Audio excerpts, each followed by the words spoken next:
അപ്പം നമുക്ക് ഇന്ന് ഞാൻ ലിവറിന് വേണ്ടിയിട്ട് ചെറുപ്പത്തിൽ ഭയങ്കരമായിട്ട് അടികൂടുമായിരുന്നു കേട്ടോ. അപ്പോൾ ചിക്കൻ്റെ ലിവർ ഫ്രൈ ആണ്. അപ്പോൾ നമ്മൾ ചിക്കനൊക്കെ വയ്ക്കുമ്പോൾ 1-2 ലിവറിൻ്റെ പീറ്റ്സല്ലേ കിട്ടുള്ളൂ. അപ്പോൾ നമ്മൾ അതിന് വേണ്ടിയിട്ട് വഴക്കുണ്ടാക്കി കുട്ടിക്കാലം ഉണ്ടായിട്ടുണ്ട്. അപ്പോൾ നമുക്കിത് ഫുള്ളായിട്ട് പാർട്സും ലിവറും എങ്ങനെ നോക്കാം കേട്ടോ. നമുക്ക് ആദ്യം അരപ്പ് റെഡിയാക്കണം. അതിനകത്തോട്ട് ഒരു സവോള, ഇഞ്ചി, വെളുത്തുള്ളി, പച്ചമുളക്, പിന്നെ പെരിഞ്ചീരകം കുറച്ചും കൂടി ഇട്ടിട്ട് അരച്ച് മാറ്റി വെക്കുക. ഇനി നമ്മൾ പാർട്സ് എടുത്തതിന് ശേഷം ഒരു 1.5 ടേബിൾ സ്പൂൺ മല്ലിപ്പൊടി, 1/2 ടേബിൾ സ്പൂൺ മഞ്ഞൾപ്പൊടി, അതിൻ്റെ പോലെ തന്നെ മുളക് പൊടി നിങ്ങൾക്ക് ആവശ്യത്തിന് എരിവ് കൂടുതൽ വേണവർക്ക് ഇടാം. ഞാൻ ഇവിടെ 1 ടീസ്പൂൺ ഇട്ടിട്ടുള്ളൂ. അതിന് ആവശ്യത്തിനുള്ള ഉപ്പും കൂടി ഇട്ടിട്ട് പിന്നെ കുറച്ച് സവോളയും കൂടി ഇട്ടിട്ട് പിന്നെ ഇഞ്ചി വെളുത്തുള്ളി പേസ്റ്റും കൂടി ഇട്ട് നല്ലപോലെ ഒന്ന് ഇളക്കി, അതായത് കൈവച്ച് കുഴച്ച് എല്ലാ ഭാഗത്തേക്കും ആക്കിയതിന് ശേഷം നമ്മൾ കുക്കറിലിട്ട് 2-3 പ്രാവശ്യം വേവിക്കുന്നുണ്ട്. ഞാൻ കുറേ വീഡിയോസൊക്കെ കണ്ടായിരുന്നു യൂട്യൂബിൽ. അത് ഡയറക്റ്റ് അങ്ങനെ ഇട്ട് നമ്മൾ മസാലയിലോട്ട് ഇടുന്നത്. പക്ഷെ അങ്ങനെ ആരും ചെയ്യണ്ട. ഈ ലിവർ എന്ന് പറഞ്ഞ സംഭവത്തിലാണ് എല്ലാം ഉണ്ടാവുക. അതായത് അണുക്കളും അല്ലാത്തൊക്കെ ഉണ്ടാവും. അപ്പം നമ്മളതൊന്ന് വേവിച്ച് കഴിക്കുമ്പോൾ നമുക്കതൊരു ഗുണമായിരിക്കും. അപ്പം അങ്ങനെ നിങ്ങൾ ട്രൈ ചെയ്യുക. ഇത് മാറ്റി വെച്ചതിന് ശേഷം ഒരു പാൻ എടുത്ത് എണ്ണ ചൂടാക്കിയിലോട്ട് നമ്മൾ ആദ്യം റെഡിയാക്കി അരപ്പുണ്ടല്ലോ അത് ഇട്ടതിന് ശേഷം നല്ലപോലെ വറുത്തെടുക്കുക. അപ്പം അതിൻ്റെ പെരിഞ്ചീരകത്തിൻ്റെ ഒരു മണം ഇങ്ങനെ അടിക്കും. അപ്പോൾ പെരിഞ്ചീരകത്തിൻ്റെ മണം വന്നു കഴിഞ്ഞാൽ അത് ഫ്രൈ ആയി എന്നാണ് അതിൻ്റെ അർത്ഥം. അതിനുശേഷം നമുക്ക് ഒരു മീഡിയം സൈസ് സവോള സ്ലൈസ് ആയിട്ട് അരിഞ്ഞത് അതിനകത്തോട്ട് ഇട്ട് കൊടുത്തിട്ട് അതിൻ്റെ ഒപ്പം തന്നെ കറിവേപ്പിലും ഉപ്പും കൂടി ഇട്ട് കഴിയുമ്പോൾ അതൊന്ന് പെട്ടെന്ന് വഴണ്ട് കിട്ടും. അത് നല്ലപോലെ ഫ്രൈ ആയിട്ട് ആ ഒരു സവോളയുടെ ആ കുത്തും പച്ചമണമൊക്കെ മാറി കഴിയുമ്പോൾ നമുക്ക് ഇതിലോട്ട് പൊടികൾ ആഡ് ചെയ്യാം.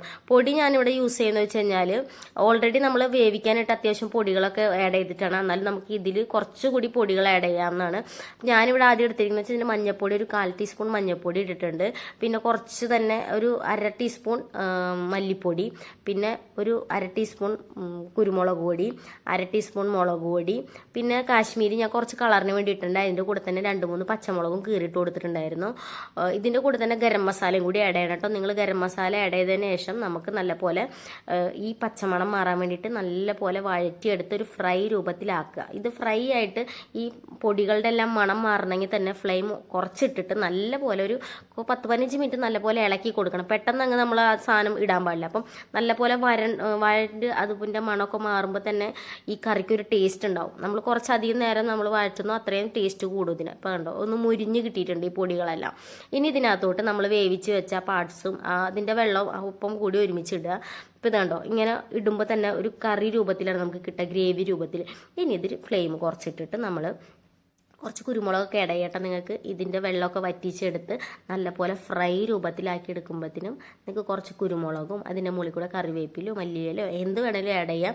അങ്ങനെ നിങ്ങൾക്ക് ഇത് സെർവ് ചെയ്ത് കഴിക്കാവുന്നതാണ്. അപ്പോൾ ഈ സംഭവം റെഡി ആയിട്ടുണ്ട്. ഇത് കുറച്ച് പണിയെന്ന് വെച്ച് കഴിഞ്ഞാൽ ഈ ഗ്രേവിയൊക്കെ ഒന്ന് വറ്റിച്ച് അതൊന്ന് ഫ്രൈ ആക്കി എടുക്കുമ്പോഴാണ് അതിൻ്റെ ഒരു ടേസ്റ്റ് അതിനകത്തോട്ട് പിടിക്കത്തുള്ളൂ. അപ്പോൾ നിങ്ങൾ തിരക്കിട്ട് ഉണ്ടാക്കിയാലൊന്നും അതത്ര വലിയ ഇതായിട്ടുണ്ടാവില്ല. എന്ന് വെച്ചാൽ മെയിൻ സംഭവം എന്ന് പറഞ്ഞാൽ എനിക്ക് പറയാനുള്ളതെന്ന് വെച്ചാൽ വേവിച്ചിട്ട് നിങ്ങളിത് ചെയ്യുക. താണ്ട ഇപ്പം സംഭവം റെഡി ആയിട്ടുണ്ട്. ആ എണ്ണയൊക്കെ ഒന്ന് തെളിഞ്ഞ് വന്നിട്ടുണ്ട്. കറിവേപ്പിലയും കൂടി ആഡ് ചെയ്ത് കുറച്ച് നേരം അടച്ചു വെച്ച് കഴിഞ്ഞാൽ ഫ്രൈ റെഡി ആയിട്ടുണ്ട്. ഞാൻ സെർവ് ചെയ്യാൻ നേരത്ത് കുറച്ച് സവോളയൊക്കെ ഇട്ട് നല്ല മല്ലിയിലൊക്കെ ഇട്ട് സൂപ്പറാക്കിയിട്ടുണ്ട്.